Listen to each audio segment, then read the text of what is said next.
trai na mẹ nên cô mi bên phai yêu priêu xa khen đeo phai cô cô xa mẹ ra mèo she hajar sem ya mệt cùng she si cùng chinh bên biết ba bên cô mi si ca cha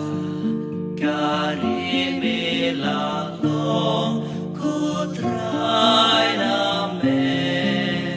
nên cô cùng u plan đi cùng trên post niu mê sát lên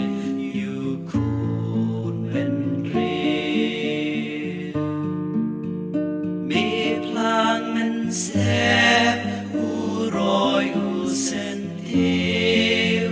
ya stai chan ít cả trình in u pre Kaja kari me la long ko trai na me nên cô halaka bitar me bendu kajing e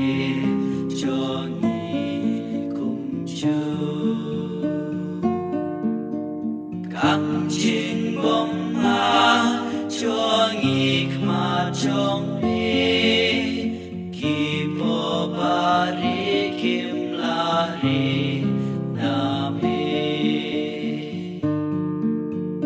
ca cha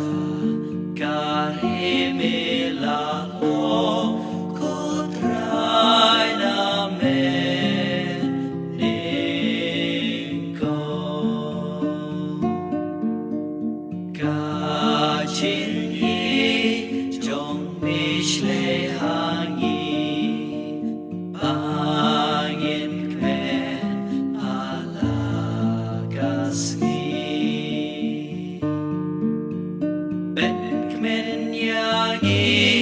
namar ka jing snew baban yangi shilente improve God.